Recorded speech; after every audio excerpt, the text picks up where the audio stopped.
Друзья, всем привет! Приветствую вас на канале. Сегодня суббота, 22 июня, самый разгар выходных. А это значит, в свою очередь, что самое время поговорить про Каспу.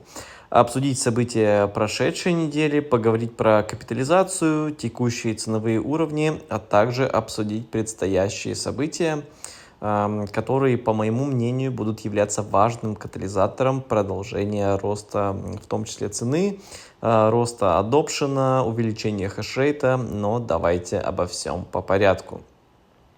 Итак, первое, что мне бы хотелось обсудить, это компания Marathon Digital. Для тех, кто не знает, Marathon Digital — это крупнейшая публично торгуемая майнинговая компания. Они торгуются на такой бирже, как NASDAQ. NASDAQ — это нью-йоркская биржа. То есть Marathon Digital удерживает на балансе в данный момент порядка 18 тысяч биткоинов, что эквивалентно 1,1 миллиарда долларов США. Доход компании за 2023 год составляет порядка 400 миллионов долларов США, а количество сотрудников на текущий момент порядка 60 человек. И в целом можно сказать, что это не супер огромные цифры в масштабах, например, того же BlackRock с их 10 триллионами долларов под управлением. Однако примечательно то, что крупнейшая публично торгуемая майнинговая компания проявляет интерес к Каспе. И директор по развитию Marathon Digital Адам Свик признал, что является большим фанатом Каспы.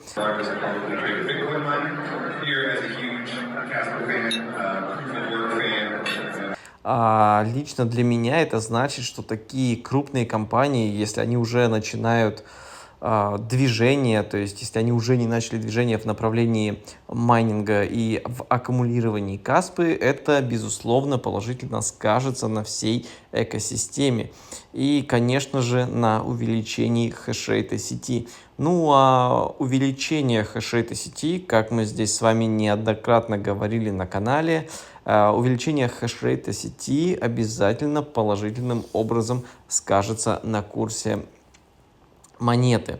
Ну и кроме того, вот была буквально новость на этой неделе, что Marathon Digital запустила в Финляндии пилотный проект мощностью 2 мегаватта, то есть переработанное тепло, от которого расходуется на обогрев 11 тысяч жителей одного из местных поселений. Это значит, что майнинг, а точнее тепло, вырабатываемое от майнинга, может благоприятно сказываться на жизни как раз-таки таких поселений. То есть, в частности, для отопления городов в тяжелых холодных условиях.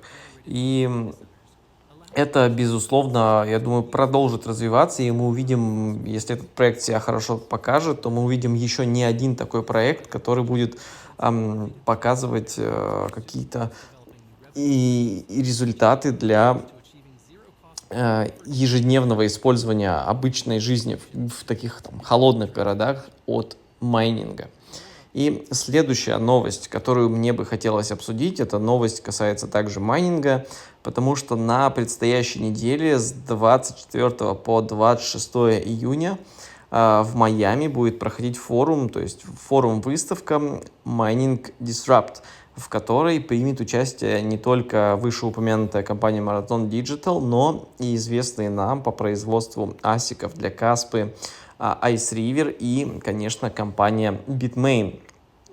Bitmain является одним из крупнейших производителей асиков для биткоина, ну а с недавнего времени Bitmain является производителем асиков для Каспы. И, конечно, такие выставки, то есть такие события положительным образом будут сказываться на развитии всей сети, потому что все больше новых майнеров, все больше новых холдеров будут узнавать о сети, будут понимать, что это за сеть, как она работает и что из себя представляет. Ну а соответственно, это будет способствовать ее органическому росту, что, безусловно, благоприятно скажется на курсе этой самой валюты, то есть Каспы. Таким образом, в принципе, я считаю, что мои прогнозы, которые были озвучены в предыдущих видео, В частности, мы говорили с вами о том, что хеш-рейт и рост хеш-рейта сети до 1 экзахэша является достаточно скромными показателями, ну, как бы не сказать, что скромными, но средними показателями к концу 2024 года, но с учетом поступающих новостей, с учетом вообще развития ситуации, теперь я считаю, что 1 экзахэш сети, а я напомню, что в данный момент мощность и хешрейт Каспи составляет порядка 370-350 петахэш в секунду, а 1 экзахэш это 1000 петахэш. И с учетом текущей ситуации, с учетом ее развития, я теперь считаю, что 1 экзахэш это достаточно скромные показатели, которые мы сможем увидеть в конце 2024 года. И я считаю, что показатели, которые мы увидим, будут превышать это число. Однако, как себя на самом деле покажет ситуация и какие цифры мы увидим, я буду ориентироваться лишь с течением времени, когда мы своими глазами увидим скорость развития не только протоколов, таких как Касплекс, то есть тот протокол, о котором мы говорили, это первый протокол на Каспе, когда будут запущены стейблкоины, такие как USDT в Каспе, различные мем-токены, DePIN, DeFi-системы, DEX, то есть децентрализованные биржи.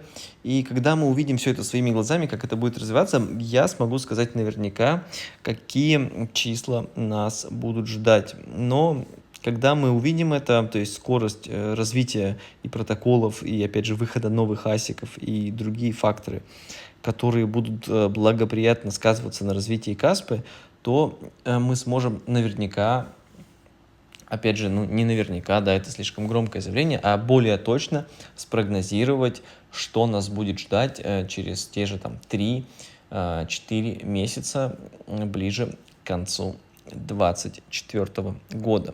Ну и теперь давайте поговорим о текущей ситуации. Переход Каспы на язык программирования Rust для расширения экосистемы, для производства транзакций, для параллельных блоков, для увеличения пропускной способности сети для 10 блоков в секунду и больше, по-прежнему остается на предыдущем уровне, то есть это порядка 93-95%. Эта цифра немножко колеблется, то есть она приближается к 100%, немножко откатывается назад, и все потому, что помимо майнинговых пулов, которые аккумулируют в себе много различных майнеров, существуют частные майнеры, которые запускают свои собственные ноды, и скорее всего существуют, ну не скорее всего, да, исходя из того, что мы видим по переходу на язык программирования Rust, мы видим то, что есть еще остаток, там, те же порядка 6-7% майнеров, которые остаются на предыдущем программном обеспечении, но я думаю, что ситуация эта исправится в ближайшее время, особенно когда мы увидим запуск протокола Casplex, запуск новых токенов на Каспе и развитие самой экосистемы. Что касается курса, то мы по-прежнему находимся в том же самом диапазоне, то есть это порядка 14,5-15 центов. И, как я ранее говорил, на выходных не принято, что курс будет куда-то расти. Однако мы видим, что сегодня суббота, и видим, что за сегодня, давайте мы померяем это прямо на графике, то есть насколько мы выросли за сегодня. То есть, ну, там порядка 3,6-3,7%. И, в принципе, это немного, но это говорит мне о том, что в выходные снижается не покупательская, а продажная способность. То есть все меньше людей продают эту монету, все больше людей, все больше компаний, все больше майнеров продолжают ее аккумулировать и продолжают ее выкупать, потому что, как это было принято, на выходных волатильность рынка снижается, продавцы, покупатели уходят на выходные, уходят отдыхать, то есть какие-то крупные компании, и мы видим некое боковое движение, некий флэт, либо же снижение курсов. Однако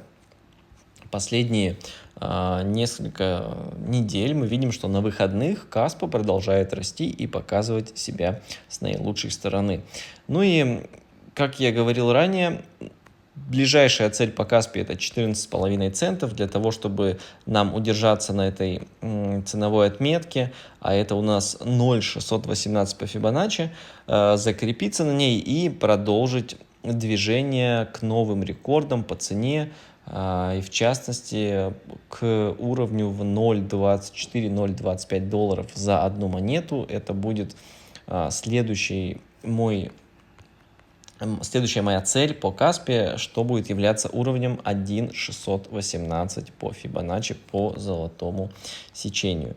Ну и для того, чтобы нам подняться к этим уровням, естественно, нужно для начала удержаться и закрепиться, прям хорошо закрепиться на уровнях там 15,5 центов. Далее у нас будут уровни в 16 917 центов. Следующий уровень это опять же подход к all-time high, то есть к рекорду по цене в 19-20 центов, и после чего дорога будет открыта для преодоления новых вершин.